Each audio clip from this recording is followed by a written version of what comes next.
함께 보실 말씀 에베소서 5장 오늘 이제 10절 한 구절에 있는 주제로 여러분에게 설교하겠습니다.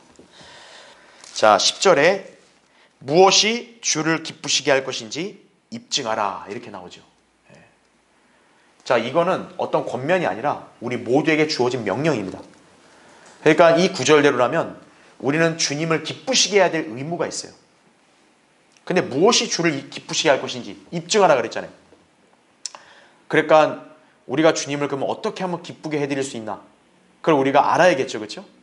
자, 오늘 성경 말씀을 통해서 오늘 제가 이 진리를 여러분에게 설명드리고자 합니다. 그래서 제목은 어떻게 하나님을 기쁘시게 할 것인가, 이 제목입니다. 하나님을 기쁘시게 한다, 이 말은 자 무슨 뜻인가요? 우리 흔히 이제 축복하다라는 말을 쓸 때가 있죠, 그렇죠? 자, 그처럼 기쁘게 하다라는 말은 누군가를 즐겁고 행복하게 만드는 것을 의미합니다. 그렇죠? 예. 자, 구약은 하나님을 송축한다라는 표현을 반복해서 언급을 하고 있습니다. 예. 그러니까 우리가 하나님을 축복한다 이런 말 쓸 수 없잖아요. 그렇죠? 예. 하나님 우리에게 복을 주시는 것이고 인간은 하나님께로부터 그 복을 이렇게 열망하고 받는 그런 대상이지 우리가 감히 하나님을 축복할 수 없어요. 근데 영어에서는 blessed라는 표현을 쓰는데요. 이게 뭐냐면 인간은 하나님을 송축할 수 있다는 거죠. 자, 이 말이 뭐냐면 하나님을 즐겁게 해드리는 것을 말하는 것이다 이거죠. 예. 그러니까 우리 인간이 하나님께 할 수 있는 거 뭐냐? 그분을 기쁘시게 즐겁게 해드리는 거예요. 자, 사실 이 행위는 사랑과도 관련이 있습니다. 누군가를 사랑하면 그 사람을 어떻게든 기쁘게 해주기에 노력을 하죠. 그렇죠? 예. 우리가 주님을 사랑한다면 응당 그분을 기쁘시게 해드려야 하는 것이다 이거죠. 자, 성도가 하나님을 기쁘시게 하는 삶 얼마나 중요한 것인가요? 우리 인생과 또 신앙생활에 참신하고 풍성한 열매를 맺는 행위와 밀접한 연관이 있습니다. 지금 이 본문의 전후 문맥을 보면 10절에서 기쁘게 할 것인지 입증하라 그랬잖아요. 그 앞에 9절에는 성령의 열매가 나오죠. 선과 의와 진리 안에 있다 그랬고 그 다음에 11절에는 열매 없는 어둠의 일들에 관여하지 말고 오히려 그것들을 책망하라 이렇게 말씀하고 있죠. 자, 여러분 우리가 오늘 이 본문 9절 앞뒤 9절에 공통적으로 나오는 단어가 열매죠. 그렇죠. 예. 자, 주님을 기쁘시게 하는 삶은 성령의 열매와 관련이 있고 그 열매는 어떤 형태로도 어둠의 일들과는 완전히 분리되어 있음을 나타내고 있는 것입니다. 즉 그리스도인은 주님을 기쁘시게 하려면 죄를 멀리하고 성령의 열매를 맺는 삶을 살아야 한다는 얘기예요. 예. 그러니까 여러분의 열매 맺는 신앙생활하는 데 있어서 주님을 기쁘시게 하는 일이 얼마나 중요한지를 알아야 된다 이거죠. 자, 성경은 그리스도인들을 마치 참 포도나무이신 예수 그리스도께 붙어있는 가지들로 비유하고 있습니다. 요한복음 15장 여러분 잘 알죠, 그렇죠? 가지들이 열매를 맺지 않으면 하나님 앞에 쓸모없게 되어 비참하게 버려지지만 많은 열매를 맺게 되면 주님을 영화롭게 해드릴 수 있습니다. 이때 열매를 맺는 일은 전적으로 주님과의 어떤 친밀한 교제 그리고 말씀대로 실행하는 일에 달려 있다는 얘기죠. 아까 열매를 맺으려면 주님을 기쁘시게 해야 된다 그랬죠, 그렇죠? 예. 그 연관이 있다 그랬죠. 요한복음 15장을 보니까 주님과의 그런 친밀하고 밀접한 교제 이게 또 열매와 관련이 있구나 이거죠. 그러니까 고로 여러분이 주님을 기쁘시게 하는 삶을 살려고 한다면 여러분은 주님과 늘 친밀하고 또 심도 있는 교제하는 삶을 살아야 된다는 얘기예요. 그렇게 하는 성도에게는 참된 기쁨이 충만할 것을 주님께서 약속해 주셨다 이거죠. 요한복음 15장 8절과 11절까지 보면은 너희가 많은 열매를 맺는 이 일로 나의 아버지께서 영화롭게 되실 것이요 너희는 내 제자들이 되리라. 아버지께서 나를 사랑하신 것 같이 나도 너희를 사랑하였으니 이렇게 얘기하고요. 또 내가 나의 아버지의 계명들을 지켜서 그분의 사랑 안에 거하는 것 같이 너희도 나의 계명들을 지키면 나의 사랑 안에 거하리라 나오죠. 하나님 말씀을 지키면 사랑 안에 있는 거예요. 내가 이런 것을 너희에게 말한 것은 나의 기쁨이 너희 안에 머물러 있어 너희의 기쁨이 충만하게 하려 함이니라 이렇게 나오는 거죠. 그러니까 여러분 벌써 딱 연관성을 아시겠죠, 그렇죠? 아, 주님과의 교제는 말씀을 지키는 것과 관련이 있구나. 말씀을 지키는 사람은 주님의 사랑 안에 있구나 이거죠. 그런 성도는 기쁨이 충만하구나 이거죠. 그런 성도의 삶이 주님을 기쁘시게 하는구나. 여러분 딱 그렇게 자연스럽게 연결 지을 수 있어야 한다는 얘기죠. 자, 게다가 그리스도인이 기도응답을 받는 방법 중 하나가요, 주님을 기쁘시게 해드리는 일이라는 점도 여러분 잘 아셔야 돼요. 잠깐 우리 요한일서 거기 3장 22절 볼까요? 요한일서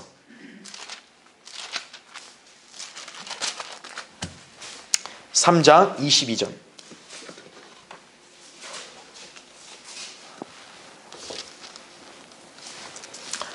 자, 시간 관계상 제가 좀 빨리 읽을 테니까 여러분 빠르게 찾아오시고, 좀 늦으시면 그냥 들으셔도 돼요.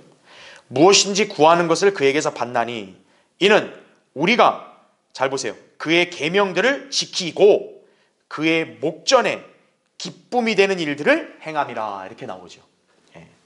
이게 여기서 기도응답의 조건 아니겠어요? 그러니까 이렇게 살면 무엇이든지 구하는 거 받는다고 약속하신 거예요. 자, 이렇다면 우리는 주님께로부터 풍성한 은혜와 도우심으로 승리하는 삶을 영위하기 위해서라도 주님을 기쁘시게 하는 일을 우리 모두 행해야 된다는 얘기죠. 자, 그렇다면 어떻게 하나님을 기쁘시게 할 수 있는가? 이게 이제 관건이죠. 아, 주님을 기쁘시게 해야 된다는 걸 알겠다 이거예요. 이렇게 교제하고 주님을 사랑하며 또 기쁨 가운데서 열매 맺는 삶을 살아야 되는구나, 안다 이거죠. 그럼 구체적으로 우리가 어떻게 해야 하나님을 기쁘시게 할 수 있냐 이거예요. 이 역시 성경이 말씀하시는 바를 살펴봐야 합니다. 여러분이 진정으로 그리스도인이라면 하나님을 기쁘시게 하고자 하는 열망이 다 있을 거예요. 그리스도인이라면 누구나 그런 열망이 있어야죠. 비록 악한 이 세상에서 마지막 때를 살고 있는 우리에게는 이 명령이 다소 부담스럽게 여겨질 수 있을지 모르지만, 성경대로 믿는 그리스도인은 성경에서 명령하신 말씀들에 순종해야 마땅하다 이거죠. 특히 여러분이 주님을 사랑한다고 했다면 당연히 그분을 기쁘시게 해드려야만 여러분의 진정성이 인정을 받는 거죠. 그렇죠? 그리고 주님은 그분을 기쁘시게 해드리는 자녀들을 사랑하시고 어떤 기도든 응답해 주신다고 약속하셨습니다. 이 약속을 믿는다면 우리 자신의 복된 삶을 위해서라도 여러분은 어떻게 주님을 기쁘시게 할지를 오늘 이 시간 배우고 실행할 수 있어야 한다는 얘기예요. 자, 어떻게 하나님을 기쁘시게 할 것인가? 좀 여러 가지 주제가 있어요. 여러분 잘 기억하시기 바랍니다. 첫 번째는 하나님을 두려워하는 것이에요. 시편 147편 11절에는 주께서는 자기를 두려워하는 자들과 그의 자비를 바라는 자들에게서 기쁨을 취하시는도다 이렇게 말씀하고 있는 거예요. 주님은 그분을 두려워하는 사람을 통해 기쁨을 얻으시는구나. 여러분 배우시는 거예요. 또한 성경은 주를 두려워하는 것이 지혜의 시작이요 거룩한 이에 대한 지식은 명철이니라고 잠언 9장 10절에 말씀하고 있습니다. 이 구절을 기록한 사람은 지금껏 살았던 사람 중에서 가장 지혜로운 사람으로 평판이 나 있는 인물이죠. 여러분이 잘 아는 솔로몬, 그렇죠? 그 솔로몬이 바로 이걸 기록한 거예요. 하나님을 두려워하는 사람. 이게 사람 지혜가 있다 이거죠. 자, 그런 그가 인생을 마감할 때 결론을 이렇게 내렸어요. 전체 일의 결론을 들을지니 하나님을 두려워하고 그의 계명들을 지키라. 이것이 사람의 모든 의문이 전도서 12장 13절에 그렇게 되어 있다 이거죠. 인생의 정답이에요. 인생의 정답은 하나님을 두려워하고 하나님 말씀을 지키는 거예요. 하나님을 두려워하라는 명령은 구약의 상황에만 속한 게 아니에요. 신약에서도 모든 사람을 존경하고 형제를 사랑하며 하나님을 두려워하고 왕을 존경하라고 이렇게 말씀하고 있다 이거죠. 베드로전서 2장 17절에요. 구약 성도들보다 은혜 안에서 자유롭게 된 신약 성도들에게조차도 하나님을 두려워하는 명령이 주어진 거예요.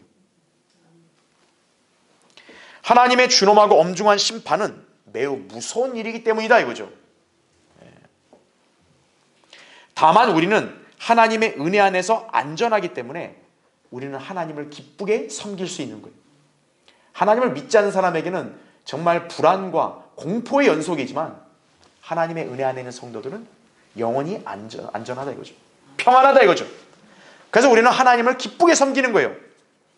이때 우리에게 요구되는 것, 경외함과 경건한 두려움이라고 히브리서 12장 28절에 말씀하고 있다 이거죠. 그러니까 하나님의 은혜 안에서 기쁘게 섬기는 성도에게도 요구되는 것은 경건한 두려움이에요. 그러니까 하나님을 두려워하는 것은 신구약 시대를 막론하고 모든 성도가 지켜야 될 명령이에요. 모든 인간이 해야 될 일이다 이거죠. 그리스도인에게는 오직 하나님을 두려워함이 요구될 뿐 그 외 어떤 것에도 두려움을 가져서는 안 됩니다. 사도 요한은 온전한 사랑은 두려움을 쫓아내느니라 요한일서 4장 18절에 그렇게 얘기했어요. 자, 온전한 사랑이 두려움을 쫓아낸다. 그럼 하나님을 두려워함이 없다는 얘기인가? 그 말이 아니라 여기서의 두려움은 지옥으로 가는 것에 대한 두려움을 말하는 거예요. 그러니까 하나님 안에서 온전한 사랑이 있는 성도는 지옥에 갈 두려움이 없다는 거죠. 그 온전한 사랑이 우리로 하여금 지옥에 대한 심판에 대한 두려움을 사라지게 한다는 얘기예요. 요한일서 4장 17절에 나온다 이거죠. 여러분이 자신의 죄들을 위한 예수 그리스도의 화목제물 되심을 믿었을 때 여러분은 더 이상 지옥에 갈까봐 두려워하지 않아도 된다는 말씀이에요. 죄인은 자신을 영원한 불못에 던질 수 있는 능력을 가지신 하나님을 두려워해야 하는 것이에요. 마태복음 10장 28절이다 이거죠. 구원받은 그리스도인이 올바로 행치 않을 때 그는 아이가 매를 드는 아버지를 두려워하는 것처럼 하나님을 두려워해야 하는 것이에요. 자, 구원받지 않은 죄인은 엄중한 심판을 두려워해야겠죠? 구원받은 자녀에게는 하나님의 매서운 징계를 두려워해야 되는 거예요. 히브리서 12장 5절부터 7절에 나온 말씀이다. 그죠? 사랑의 징계지만 그 징계는 아프다 이거죠. 그러니까 내가 아프지 않으려면 하나님을 두려워해야 된다 이거죠. 자, 죄인들이 지옥에 가는 이유가 뭘까요? 계시록 21장 8절에 보면 사람을 두려워하는 것 때문에 간다고 나와요. 두려워하는 자들이 지옥에 간다 그랬어요. 사람을 두려워하면 지옥에 가는 거예요. 그리스도인이 덫에 걸리는 이유는 뭘까요? 사람을 두려워하기 때문에 그런 거예요. 잠언 29장 25절에 나온 말씀입니다. 우리는 주님을 신뢰합니다. 거짓말하실 수 없는 하나님께서 약속하신 말씀을 그대로 믿을 수 있어야 하며 이 말씀에 제시된 원칙도 믿어야 한다 이거죠. 성경은 보라 주를 두려워함이 곧 지혜요 악에서 떠나는 것이 명철이니라 이렇게 말씀하고 있는 거예요. 욥기 28장 28절이에요. 악의 자리에 있으면 안 되는 거예요. 그리스도인은. 아, 저기 수많은 사람들이 몰려있는데요? 안 간다고요. 악의 자리는 안 가는 거예요. 이렇게 해야 주님을 기쁘시게 해드리는 것임을 여러분 항상 명심해야 합니다. 자, 어떻게 하나님을 기쁘시게 할 것인가? 자, 이제 두 번째는 하나님께서는 사람이 믿음으로 그분께 나아오는 것을 기뻐하신다고요. 자, 믿음으로 하나님께 나아가야 돼요. 자, 히브리서 11장 6절 보세요. 히브리서 거기 11장 6절. 여러분도 익숙하게 잘 아는 구절이에요. 그러나 믿음이 없이는 하나님을 기쁘시게 할 수 없나니 하나님께 나아가는 자는 그분이 존재하시는 것과 그분이 자기를 열심히 찾는 자들에게 보상하는 분이심을 마땅히 믿어야 하느니라. 구원받은 그리스도인이라면 자고로 하나님의 존재하심을 믿어야 합니다. 물론 모든 인간들도 마찬가지입니다. 무신론, 이거는 바보나 믿는 거예요. 시편 14편 1절에 나온 대로. 무신론자는 믿음에 관해서는요 마귀보다 못한 자예요. 야고보서 2장 19절에 따르면요 내가 한 분 하나님이 계심을 믿으니 잘하는 것이라 마귀들도 믿고 떠느니라 이거죠. 마귀들조차도 하나님이 한 분 살아계심을 믿고 떤다고요. 근데 세상에 소위 잘났던 인간들은 떨기는커녕 하나님도 믿지도 않는 거예요. 하나님을 조롱하고 있어요.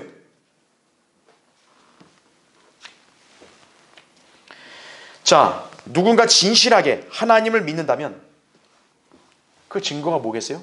그분을 열심히 찾는 사람이에요. 물론 죄인이 하나님을 찾는 것은 자연스러운 일은 아닙니다. 그러나 어떤 죄인이라도 하나님께서 그에게 주신 빛에 따라 반응할 수 있는 거예요. 예. 하나님이 억지로 어떤 죄인한테는 넌 나 믿지 마 이러신 적이 없어요. 예. 누구에게든 하나님은 기회를 주는 거예요. 누구에게든 자비를 베푸시고 누구에게든 빛을 비춰주시는 거예요. 그거를 받아들이냐 거부하냐가 이제 인간의 선택인 거죠. 성령께서 이교도 죄인에게 자연을 통한 말씀으로 하나님을 알게 하신다 이거죠. 시편 19편에 나온 대로. 또 죄인의 마음에 기록된 하나님의 법을 통해, 즉 양심을 통해 찔림을 주시기도 한다 이거죠. 로마서 2장 14절 15절에 나온 대로. 그리고 잃어버린 죄인은 자신이 받은 빛을 믿고 그에 따라 행할 수 있으며 그 비로소 하나님께서는 그에게 성경과 복음을 통해 더 많은 빛을 주시는 것이다 이거죠. 여러분이 구원받아 하나님의 자녀가 될 수 있었던 것도 바로 여기 있는 거예요. 정직하게 반응한 거예요. 하나님 앞에서. 아, 내가 죄인이구나. 아, 내가 구원을 받아야 되는구나. 나를 구원해 주시는 주님을 내가 믿어야겠구나. 여러분 이렇게 정직하게 반응했기 때문에 하나님께서 여러분에게 복음을 알게 하시고 여러분은 그 복음으로 구원받을 수 있게 된 것이에요. 주님을 열심히 찾는 성도, 마땅히 그분의 말씀을 갈급해하며 찾기 마련입니다. 왜냐하면 주님께서는 말씀으로 자신을 계시하시기 때문에 그런 거예요. 하나님이 그분을 찾으려는 인간 앞에서 숨바꼭질 하시겠냐고요. 야, 나 찾아봐라 이러시겠어요? 주님은 알게 하시는 거예요. 무엇으로? 말씀으로 알게 하시는 거예요. 그러니까 어떤 사람이 정직하게 하나님을 찾으려면 그 사람은 하나님 말씀을 찾는 것이 자연스러운 현상인 거예요. 성경은 우리가 온 마음을 다하여 주님을 찾으려고 하면 그분을 만날 수 있다고 예레미야 29장 13절에 말씀하셨어요. 그렇다면 주님을 만나고자 하는 열망이 있는 사람은 당연히 바른 성경을 찾게 되는 것이고 그 말씀으로 주님을 알고 올바로 믿으며 따르게 될 수 있는 거예요. 왜 바른 성경을 안 찾냐 이거예요. 왜 바른 성경에 관심이 없냐 이거예요. 간단해요. 그들은 하나님을 열심히 찾으려고 하지 않기 때문에 그러는 거예요. 그런 사람들은 하나님을 기쁘시게 하는 믿음이 없어요.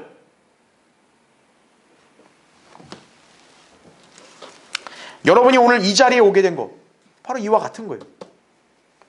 우리를 왜 성경대로 믿는 그리스도인이라는 칭호로 하나님이 불리도록 하셨겠냐고요. 우리는 올바른 루트로 하나님을 찾으려고 했고 우리는 올바른 방법으로 하나님을 알게 되고 만나게 된 것이 바른 하나님 말씀으로 알게 된 거죠. 예. 무슨 신비한 체험이나 환상으로 만난 거 아니에요. 자, 어떤 사람이 하나님께서 하신 말씀을 믿을 때 그것이 주님을 기쁘시게 합니다. 일례로 예수님의 공생의 기간에 한 백부장이 중풍에 걸린 자기 종을 치유해달라고 이렇게 요청을 했어요. 자, 주님께서는 해주겠다고 해서 가자 하셨는데 그 백부장은 만류하면서 주님 그냥 말씀만 하시라고. 그러면 나을 거라고. 나도 권위 아래 있는 사람이기 때문에 권위 있는 주님이 말씀만 하면 그냥 그대로 따르면 된다고. 예수님은 그 백부장의 고백을 듣고 크게 놀라신 거예요. 이스라엘 전역에서 이러한 믿음을 가진 이스라엘 사람을 본 적이 없다는 거예요. 이방인이 이런 믿음을 가진 거예요. 그 백부장의 큰 믿음을 칭찬하셨고 그 믿음대로 즉시 치유가 되었다고요. 마태복음 8장 6절부터 13절에 여기서 우리가 유념해야 될 것은 바로 말씀의 권위라고요. 주님을 참으로 기쁘게 하고 주님께서 참으로 놀라시는 게 뭐냐? 아무것도 아닌 인간이 하나님의 말씀 앞에 순종하는 거예요. 확신하는 거예요. 이 말씀의 권위를 믿는 사람, 주님께서는 그 사람을 사랑하시는 거예요. 기뻐하신다 좀 알아야 된다 이거죠. 자, 어떻게 하나님을 기쁘시게 할 것인가? 세 번째요. 이번엔 세 번째입니다. 하나님께서는 죄인이 회개하고 돌이키시는 것을 기뻐하시는 거예요. 에스겔 33장 11절 보십시오. 자, 33장 11절에 이렇게 나옵니다. 그들에게 말하기를 주 하나님의 말하노라 내가 살아있는 한 내가 악인의 죽음을 기뻐하지 아니하고 악인이 그의 길에서 돌이켜서 사는 것을 기뻐하노니 너희는 돌이키라. 너희는 너희 악한 길에서 돌이키라. 오 이스라엘 집아 너희가 어찌하여 죽으려고 하느냐 하라 이렇게 나오죠. 예. 우리 인간 어때요? 악인이 죽는 걸 원하는 거죠. 전 빨리 죽어야 돼요. 그게 인간의 본성이에요. 근데 하나님은 아니다 이거예요. 나는 악인을 돌이켜서 사는 걸 기뻐하신다 이거예요. 자, 모든 사람이 하나님의 뜻대로 행한다면 지옥에 가는 죄인은 없을 것입니다. 하나님께서는 모든 죄인들이 회개하고 그리스도를 믿기를 원하세요. 우리는 제한을 둘 때가 있어요. 저 인간은 그냥 차라리 지옥 가는 게 낫다고. 그게 인간의 한계예요. 왜? 열받으니까요. 이성으로 도저히 용납 안 되는 인간이니까요. 저런 인간은 지옥에 가서 좀 본때를 봐야 된다. 이렇게 생각할 수밖에 없어요. 그런데 하나님은 다르시다고. 그래서 인간의 생각과 하나님의 생각은 다른 거예요. 하나님은 도저히 용서할 수 없는 흉악한 죄인도 진심으로 회개하고 예수 그리스도를 믿으면 구원해 주시는 거예요. 왜 하나님께서는 가증하고 악한 이 세상과 죄인들의 망동에 침묵하시냐 이거죠. 좀 날벼락 한번 쳐주면 안 되십니까? 근데 왜 안 하시냐 이거예요. 그죠? 네. 베드로서 3장 9절에 그 이유를 말씀하시는 거예요. 주의 약속은 어떤 사람들이 더디다고 생각하는 것이 더딘 것이 아니라 오직 우리에 대하여 오래 참으시어 아무도 멸망하지 않고 다 회개에 이르게 하려 하심이라 이거죠. 예. 하나님은 예외를 안 두시는 거예요. 예. 오해하시면 안 돼요. 하나님은 인간의 멸망을 보고 기뻐하는 분 아니에요. 악인이 회개하는 걸 기뻐하시는 거예요. 그게 바로 자비로우시고 사랑이신 하나님이시라고요. 누가복음 15장에는 하나님께서 죄인이 회개하는 것을 얼마나 기뻐하시는지를 자세히 말씀합니다. 무려 3가지의 비유로 그걸 말씀하시는 거예요. 먼저 여러분이 알고 있는 잃어버린 양 한 마리. 그렇죠? 예수님께서 그 비유를 통해 이런 말씀하시죠. 내가 너희에게 말하노니 이와 같이 하늘에서는 회개할 필요가 없는 99명의 의인보다도 회개하는 한 사람의 죄인을 더 기뻐하리라 이거죠. 자, 그런가 하면 또 누가복음 15장 10절에도 잃어버린 은전의 비유를 말씀하신 다음에 죄인 하나가 회개하면 하나님의 천사들의 면전에 기쁨이 있느니라 이렇게 말씀하신 거예요. 회개하는 죄인은 하나님을 기쁘시게 하는 거예요. 따라서 인간이 죄인 죄로 죽어 지옥에 간다면 그것은 다른 누구의 잘못이 아니라 그 사람 자신의 잘못입니다. 하나님을 탓하려고 그러지 말라 이거죠. 누구나 회개하고 하나님께서 마련하신 구원의 방법을 받아들일 수 있기 때문에 그런 거예요. 칼빈주의는 사악한 비성경적 교리예요. 누구든 회개하면 받아주시는 거예요. 하나님이 운명을 이미 정해놓은 거 아니에요. 회개는 하나님께서 인간한테 시키는 거 아니에요. 회개해 이거 아니에요. 하나님은 명령할 뿐 그걸 따르냐 안 따르냐는 인간에게 달린 거예요. 인간이 직접 회개하고 하나님께 나아가야 한다 이거죠. 사도 바울은 하나님께 대한 회개, 우리 주 예수 그리스도에 대한 믿음을 전하였습니다. 사도행전 20장 21절에. 그러니까 바울은 하나님이 당신을 사랑하십니다 이런 말한 사람이 아니에요. 바울은 가장 먼저 회개를 전파한 사람이에요. 하나님께 먼저 회개, 그리고 예수 그리스도의 복음을 믿어, 이거였다 이거죠. 여기에 순종하고 그대로 하는 죄인을 하나님께서는 받아주신다 이거죠. 성경은 이에 관해서 하나님의 뜻대로 하는 슬픔이라고 이렇게 표현하고 있다 이거죠. 그것은 구원을 위한 회개에 이르게 한다고 고린도서 7장 10절에 말씀하고 있는 거예요. 한편 회개는 구원받은 죄인에게도 때때로 필요합니다. 여러분이 순간 죄를 짓고 하나님과의 교제가 단절된 채 주님께로부터 멀어져 있다면요, 주님께서는 여러분을 책망하시고 때로는 징계하시는 거예요. 왜냐? 올바로 돌이키라는 표식이다 이거죠. 아버지가 자녀에게 그걸 바라죠. 잘못된 길을 갈 자녀를 때로는 때려서라도 일로 와! 이게 아버지의 심정이죠. 여기에 반응하는 성도는 자백하고 다시금 주님께 나아가는 거예요. 이것을 성도의 참회라고 부를 수 있다. 참회. 완벽한 사람 없어요. 여러분이 왜 이렇게 꾸준하게 설교를 들어야 되고 하나님 말씀을 공부하면서 배워야 되냐? 말씀으로 자신을 투영해 봤을 때 내가 뭔가 나는 잘하고 있는 것처럼 보이더니 하나님의 뜻을 보니까 내가 잘못당하여 있구나. 그거를 인지하고 자백하고 늘 개선하라는 거예요. 주님은 그런 성도를 기뻐하시는 거예요.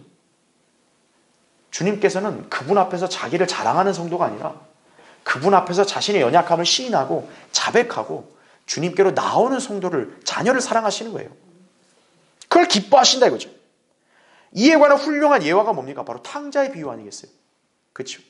우린 그걸로 교훈을 받는 거죠. 자, 어떻게 하나님을 기쁘시게 할 것인가? 자, 이번엔 네 번째요.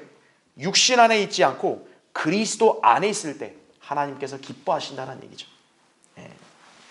자, 로마서 8장 8절부터 10절 보겠습니다. 그러므로 육신 안에 있는 자들은 하나님을 기쁘시게 할 수 없느니라. 그러나 하나님의 영이 너희 안에 거하시면 너희가 육신 안에 있지 아니하고 성령 안에 있나니 이제 누구든지 그리스도의 영이 없으면 그의 사람이 아니니라.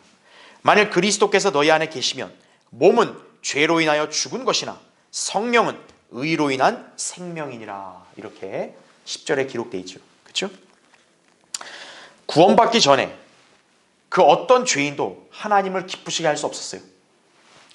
왜냐? 구원받지 않은 죄인은 모두가 죄들 가운데 죽었고 진노의 자녀요 불순종의 자녀이기 때문에 그런 거예요. 에베소 2장 1절부터 3절에 나오죠. 이 죄인은 완전히 부패한 죄인은 육신의 몸 안에 살고 있는 것이다 이거죠. 예. 자, 인간의 육신은 다 죄성이 있단 말이죠. 그렇죠? 예. 더군다나 구원받지 않은 죄인은 어때요? 그 혼이 육신과 결합되어 있단 말이에요. 그러니까 그 구원받지 않은 죄인은 뭔 수를 써도 하나님을 기쁘시게 할 수 없는 거예요. 예. 그러나 죄인이 그리스도를 신뢰할 때 성령께서 그의 몸 안에 들어오셔서 사시죠. 고린도서 6장 19절에 그렇죠? 자, 구원받게 되면 어때요? 그 죄인은 흑암의 권세로부터 사랑하는 아들의 나라로 옮겨지죠. 위치가. 골로새서 1장 13절에 그렇죠? 성령께서 구원받은 죄인을 이제 취하셔서 그에게 성령 침례를 주시고 예수 그리스도의 영적인 몸 안으로 넣어주신다 이거죠. 그러면 그는 그리스도의 몸의 구성원이 돼요. 동시에 예수 그리스도께서 그 사람 안에 사시고 그 또한 예수 그리스도 안에 있게 되죠. 골로새서 1장 27절에. 신비죠 이거는. 예. 이건 우리 이성으로 헤아려지는 게 아니에요. 예. 초자연적인 영적인 일이라고요. 우리가 예수 그리스도를 믿어 구원받은 즉시 그리스도 안에서 새로운 피조물이 되죠. 그러므로 누구든지 그리스도 안에 있으면 새로운 피조물이라. 옛 것들은 지나갔으니 보라 모든 것이 새롭게 되었도다 이렇게 말씀하고 있죠. 우리 안에는 새 사람이 형성되었어요. 이 새 사람이 죄 있는 육신의 몸에 의해서 타락하는 것을 막기 위해 성령님께서는 거듭난 사람의 혼을 그의 죄 있는 육신으로부터 딱 분리시키는 거예요. 하나님이 영적인 수술을 하시는 거죠. 이것이 바로 손으로 하지 아니한 할례, 그리스도의 할례예요. 골로새서 2장 11절 12절이라 하죠. 자, 결국 우리는 구원받은 이후로 더 이상 육신 안에 있지 않게 된 것이에요. 그러니까 여러분 아시겠죠? 왜 육신 안에 있는 사람이 하나님을 기쁘시게 할 수 없는지. 바로 구원받지 않은 죄인을 가리키는 거예요. 네. 그 사람 자체가 육신과 결합되어 있잖아요. 죄인 육신의 몸 결합되어 있잖아요. 그러나 우리가 예수 그리스도를 믿고 영접한 순간 그 육신의 몸에서 분리가 되어버렸다 이거죠. 네. 그래서 우리는 실상 뭡니까? 사실은 육신 안에 있지 않는 거예요. 그러므로 우리는 하나님을 기쁘시게 할 수 있는 잠재력이 있습니다. 위치적으로는 비록 여전히 육신의 몸 안에 있지만 영적으로는 더 이상 우리 몸 안에 있는 게 아니기 때문에 그런 거예요. 우리는 영적으로 어때요? 우리의 구주와 함께 하나님의 오른편 천상에 있다고 에베소 2장 5절 6절에 말씀하고 있죠. 예. 실제적으로 말하면 자 이제 어떻게 될까요? 우리는 영적으로는 그렇게 위치가 천상에 있다고 알게 되었어요. 자 그러면 우리가 이 땅에서는 그냥 아무렇지 않게 살아도 그러면 하나님을 다 기쁘시게 하냐? 아니죠. 일단 어때요? 우리는 육신 안에 있단 말이에요. 그러니까 그리스도인은 그 육신의 행위들을 죽이고 자신 안에 사시는 그리스도의 영을 따라 행할 때 하나님을 기쁘시게 할 수 있음을 알아야 된다 이거죠. 쉽게 말하면 육신을 따라 행하지 않고 성령을 따라 행해야 하나님을 기쁘시게 할 수 있는 거예요. 예. 로마서 8장 13절에 나오죠. 또 갈라디아서 5장 16절 25절에도 내가 이것을 말하노니 성령 안에서 행하라. 그리하면 너희는 육신의 정욕을 이루지 아니하리라. 만일 우리가 성령 안에서 산다면 또한 성령 안에서 행하자. 이렇게 나오죠. 그래야 여러분의 삶이 하나님을 기쁘시게 하는 삶으로 바뀔 수 있는 거예요. 자, 어떻게 하나님을 기쁘시게 할 것인가? 5번째, 사람들보다 하나님께 복종할 때 하나님을 기뻐하시는 거예요. 갈라디아서 1장 10절에는 이렇게 기록되어 있죠. 바울이 이렇게 선언한 거예요. 내가 이제 사람들에게 호감을 사랴? 아니면 하나님께 사랴? 아니면 내가 사람들을 기쁘게 하려고 하겠냐? 내가 아직도 사람들을 기쁘게 하려고 한다면 나는 그리스도의 종이 아니니라. 이거죠. 인간은 늘 보이는 대상에 신경 쓰기 마련입니다. 그래서 항상 주변을 자주 돌아보죠. 주위 시선을 의식하죠. 급기야 자신을 어떻게 생각하고 바라볼지에 대해서 늘 생각해요. 사람은. 정작 다른 사람들은 별로 관심 없는데 자기 자신만 늘 생각하는 거예요. 아, 사람들은 어떻게 생각할까? 그러다 보니 사람들을 두려워하게 되고 그 사람들로부터 인정과 좋은 평판을 얻기 위해서 그들을 기쁘게 하려고 애를 쓰는 거예요. 인간 사회의 삶이 다 그런 거예요. 막 서로가 서로 눈치 보고 막 서로를 의식하면서 사람들한테 좀 좋은 칭찬 들으려고 그렇게 막 이렇게 의식하고 산다 이거죠. 그러나 성경은 인간이 신뢰의 대상이 아님을 말씀하고 있습니다. 로마서 3장 4절에도 하나님은 참되시나 사람은 모두 거짓말쟁이라 이거죠. 시편 60편 11절에도 사람의 도움은 헛되나이다 이거죠. 구원받은 그리스도인 결코 사람들을 의식하거나 그들의 호감을 사기 위해서 일하지 않습니다. 우리는 모두 예수 그리스도의 종으로서 섬김의 의무가 있죠. 그렇죠? 섬기는 종의 자세에 관해 바울은 이렇게 말합니다. 사람을 기쁘게 하는 자처럼 눈가림으로 하지 말고 그리스도의 종으로서 마음으로부터 하나님의 뜻을 행하며 선한 뜻으로 봉사하되 주께 하듯 하고 사람에게 하듯 하지 말라 이거죠. 에베소 6장 6, 7절이죠. 여러분은 옆에 성도들이나 목사에게 잘 보이기 위해서 이 자리에 있는 게 아니에요. 또한 기독교인들에게 칭찬과 평판을 얻으려고 구태여 노력하지 않습니다. 만약 그랬다면 여러분 지금 이 자리에 있으면 안 돼요. 그렇죠? 예. 바울은 그리스도 예수 안에서 경건하게 살고자 하는 모든 사람은 박해를 받을 것이라고 디모데후서 3장 12절에 그렇게 말했습니다. 예. 아니 세상에 환대를 받는 거 아니에요? 아니라는 거죠. 오히려 천대와 멸시와 박해를 받는다 이거예요. 성경대로 믿고 주님을 섬기며 진리를 따르는 삶을 살게 되면 이것이 옳은 거니까 다른 사람들도 알아줘야 되는 거 아닙니까? 착각이에요. 세상은 오히려 비아냥거리고 조롱하고 소외시키고 심지어는 위협을 가하기도 한다 이거죠. 그런데 다니지 마. 거기에 가서 그렇게 교회 생활 하지 마 이거죠. 자, 우리만 그럴까요? 아니에요. 그 옛날 사도들도 예수 그리스도의 부활을 증거하는 일로 인해서 당시 공회로부터 위협과 박해를 당했어요. 그 공회에 있는 지도자들이 사도들을 겁박한 거예요. 절대 다시는 예수 말하지 말라고. 그때 이들의 자세는 무엇이었습니까? 사도행전 5장 29절에도 사람보다 하나님께 순종하는 것이 마땅하도다.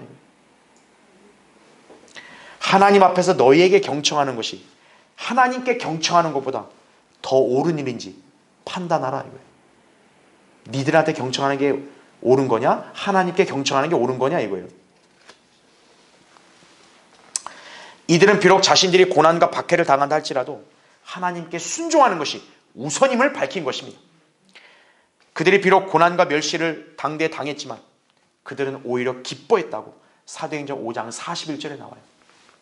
주님을 위해서 내가 이러한 업신을 여김을 당한다? 더 기쁘다 이거예요. 영광스럽다 이거예요. 주님은 바로 이러한 자녀들로 인해 기뻐하시며 그들을 기억하시고 사랑하시는 거예요. 그래서 베드로전서 4장 14절도 나온 거 아니에요. 너희가 그리스도의 이름을 위해 욕을 당하면 복이 있다 그러잖아요. 주님이 오히려 그러한 성도들로 인해서 안식하신다고 말씀하는 거예요.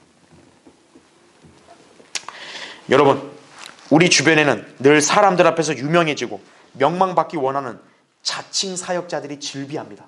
그렇죠? 세상의 비유를 잘 맞춰서 이미지를 쇄신해서 사람들을 어떻게든 교회로 데려오려고 애를 쓰죠. 혈안이 돼 있죠. 주님은 그런 자들을 향해서 너희는 사람들 앞에서 스스로 의롭다고 하는 자들이지만 하나님께서는 너희 마음을 아시느니라. 이는 사람들 가운데서 크게 높임을 받는 것이 하나님 보시기에는 가증스러움이니라고 누가복음 16장 15절에 말씀하셨다 이거죠. 여러분은 절대로 사람에게 호감을 사거나 비위를 신경 쓰려고 하지 마십시오. 우리는 오직 우리의 마음을 시험하시는 하나님만을 기쁘시게 하려고 애써야 한다 이거죠. 데살로니가전서 2장 4절에 나온 대로. 자, 어떻게 하나님을 기쁘시게 할 것인가? 6번째, 그리스도인의 일상생활에서 하나님을 따를 때 하나님을 기쁘시게 할 수 있는 거예요. 여러분의 매일의 일상생활에서 늘 주님을 따를 때 주님을 기쁘시게 한다 이거죠. 데살로니가전서 4장 1절에 이렇게 나와요. 그러므로 형제들아, 끝으로 우리가 주 예수 안에서 간구하고 권고하노니 너희가 어떻게 행해야 하고 어떻게 하나님을 기쁘시게 해야 하는가를 우리들에게서 받은 바와 같이 더욱더 넘치게 하라 이렇게 나온다 그죠. 그러니까 이 말을 보면 뭐예요? 바울이 가르치고 행한 대로 그렇게 우리가 본을 따르면 하나님을 기쁘시게 하는구나. 그렇게 여러분이 이해할 수 있겠죠. 그렇죠? 자, 이와 관련해서 바울 서신은 그리스도인의 삶을 위한 많은 명령들을 언급하고 있습니다. 자, 우리는 육신 안에서 행하면 안 되겠죠? 진리 안에서 행해야 된다고 요한3서 1장 4절에 나와요. 이 진리는 당연히 성경 말씀을 가리키겠죠. 요한복음 17장 17절에 나온 대로. 그렇죠? 우리는 생명의 새로움 가운데서 행해야 됩니다. 우리는 옛사람인 육신이 아니라 우리 안에 있는 성령을 따라서 행해야 되겠죠. 그뿐만 아니라 우리는 육신으로 눈에 보이는 게 아닌 우리는 보이지 않는 믿음으로 행해야겠죠. 고린도서 5장 7절에. 이것이 그리스도인이 갖추어야 될 태도라고요. 그렇죠? 또한 우리는 단정히 행해야 됩니다. 데살로니가전서 4장 12절에도 외부 사람들에게 단정히 행하고 또한 아무것도 궁핍함이 없게 하려 함이라 이렇게 나오죠. 또한 우리는 선한 행위를 하는 작품으로 살아야 된다 이거죠. 에베소 2장 10절에도 주님이 우리를 왜 부르셨어요? 선한 일들을 위해 부르셨다고 나온다 이거죠. 그리스도인이 악을 행하면 안 된다 이거죠. 그렇게 하면 여러분은 매일의 삶에서 하나님의 좋은 간증이 되고 우리를 부르신 목적에 합당한 일을 행할 수 있게 되는 것이다 이거죠. 그래서 데살로니가전서 2장 12절에도 너희를 그의 나라와 영광으로 부르신 하나님께 합당히 행하게 하려 함이니라 이렇게 나온다 이거죠. 부르심의 목적에 합당히 행해야 하나님의 영광을 드러내고 그분을 기쁘시게 하는 거예요. 자, 게다가 우리는 지혜롭게 행해야 됩니다. 미련하게 살면 안 돼요. 절대로. 골로새 4장 5절이나 또 에베소 5장 15절에도 미련하게 행하지 말라 그랬어요. 하나님은 자녀가 미련한 곰같이 사는 걸 원하지 않으세요. 뱀처럼 지혜로우라 그랬죠. 비둘기처럼 순결하라 그랬죠. 미련하면 안 돼요.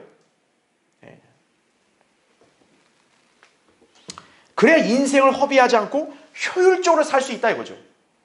여러분, 우리 하나님이 시간과 돈을 낭비하는 분이신가요? 아니라고요. 우리 하나님은 경제적인 분이세요. 여러분도 경제적인 관념을 갖고 사셔야 돼요. 그리고 우리는 사랑으로 행해야 된다 이거죠. 에베소 5장 2절에도 그리스도께서 우리를 사랑하시어 우리를 위하여 자신을 하나님 앞에 향기로 냄새를 내는 제물과 희생으로 드린 것 같이 너희도 사랑 안에서 행하라 이렇게 기록되어 있다 이거죠. 자, 이러한 모든 일들 우리가 사도 바울의 본을 따라 행한 것과 같은 거예요. 제가 방금 여러분에게 다 열거해드린 이 성경 구절과 이 내용들은 다 바울 서신들이에요. 바울은 우리에게 너희는 나를 따르는 자들이 되라고 고린도서 11장 1절, 4장 15절, 빌립보서 3장 17절에 그렇게 명령을 했다 이거죠.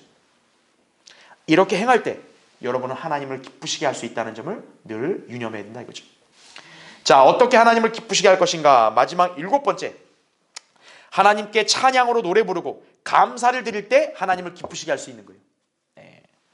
자, 시편 69편 30절 31절에 이렇게 나옵니다. 잘 들어보세요. 내가 노래로 하나님의 이름을 찬양하며 감사함으로 그를 두높이리니 이것이 또한 수소나 뿔과 굽이 있는 황소보다 주를 더욱 기쁘시게 할 것이라 이렇게 나온다 그죠. 그러니까 재물보다도 이렇게 하나님을 향한 찬양과 노래가 그분을 더 기쁘시게 한다는 거예요. 시편 69편 30절 31절입니다. 자, 성경대로 믿는 그리스도인의 신앙과 반대로 이슬람, 힌두교, 불교와 같은 그런 이 세상 종교와의 차이가 뭘까요?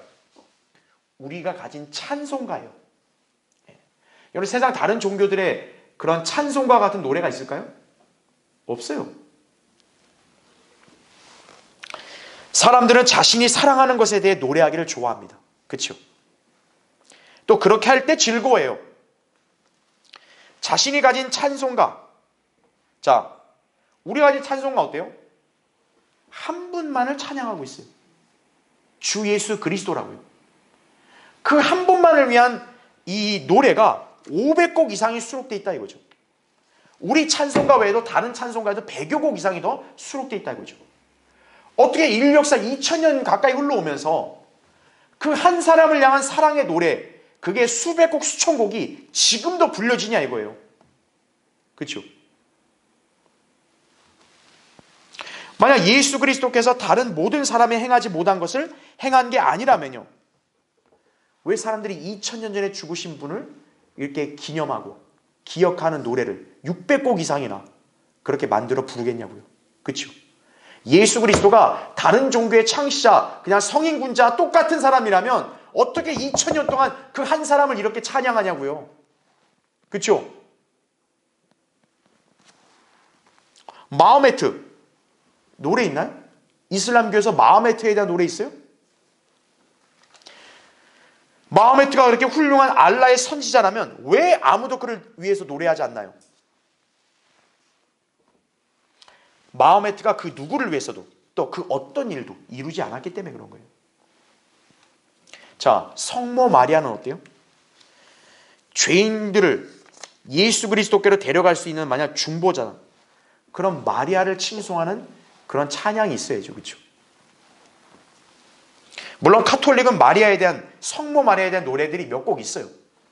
그런데 중요한 게 뭡니까? 마리아는 누구를 사랑하여 그를 위해 죽은 적이 없어요. 부처 역시 마찬가지. 부처가 구원하신다, 이런 노래를 여러분 들어본 적 있습니까? 있다면 거짓말이요, 헛소리죠. 네. 우리 찬송가에 오 내 구주 예수 참 귀한 내 주, 그렇죠? 오 내 사랑 예수, 오 내 사랑 예수, 오 주께서 먼저 날 사랑하셨네, 다 동의할 수 있어요. 왜? 실제로 그렇게 하셨으니까. 오 내 사랑 부처, 오 내 사랑 부처, 부처가 나를 위해 죽으셨네. 여러분 그게 자연스럽게 나와요? 안 나오죠. 왜? 한 적이 없으니까.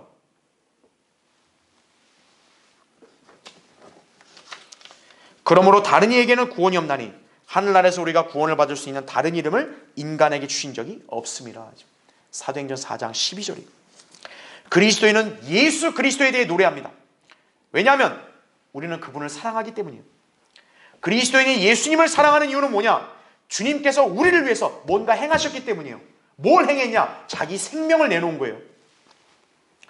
요한일서 4장 10절에도 여기에 사랑이 있으니 우리가 하나님을 사랑한 것이 아니요 그분이 우리를 사랑하시고 그의 아들을 우리 죄들을 위하여 화목제물로 보내신 것이라 하죠.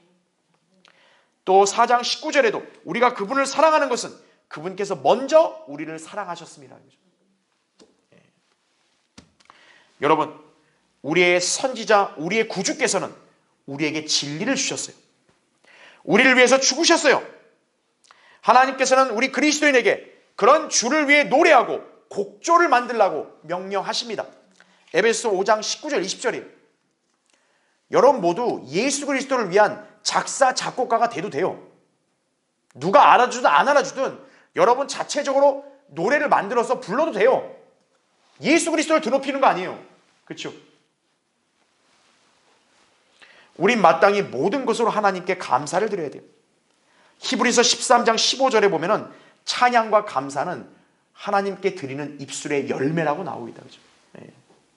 여러분이 주님을 기쁘시게 하는 가장 좋은 열매가 뭐냐? 여러분의 입술을 통해 드려지는 찬양과 감사예요. 노래예요. 지금 여러분의 입에는 그게 나오나요?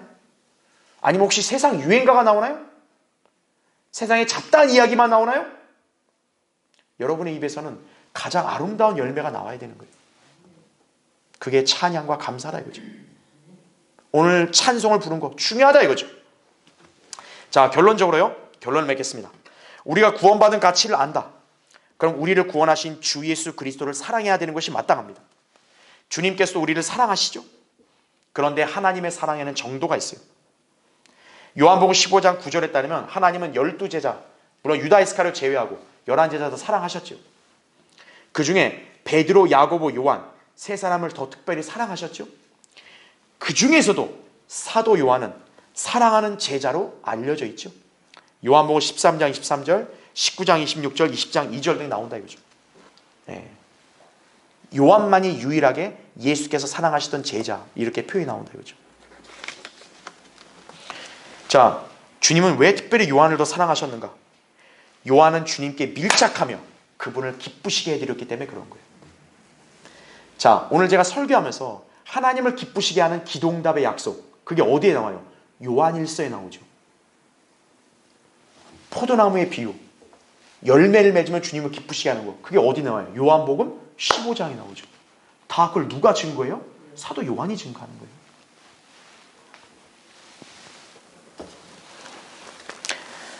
자, 여러분이 다른 그리스도인들보다 좀 하나님 앞에서 돋보이길 원하세요? 그러면 한 가지 방법이 있어요. 바로 여러분 자신을 주님께 기쁨으로 드리는 거예요. 네. 하나님께서는 기쁨으로 드리는 자를 사랑하신다 그랬어요. 하나님을 기쁘시게 하는 삶 사세요. 그럼 여러분은 돋보이는 성도가 되는 거예요. 지금까지 우리가 살펴본 성경이 말씀하는 하나님을 기쁘시게 하는 법을 여러분 마음에 잘 새기고 늘 유념하시기 바랍니다. 여러분이 주님을 기쁘시게 해드리기 원한다면 얼마든지 할 수 있어요. 성경에서 제시된 그 말씀대로 하면 되는 거예요. 주님은 그런 여러분을 기억하시고 복주시며 풍성한 은혜로 채워주신다는 그 사실을 확신하며 살기를 바랍니다.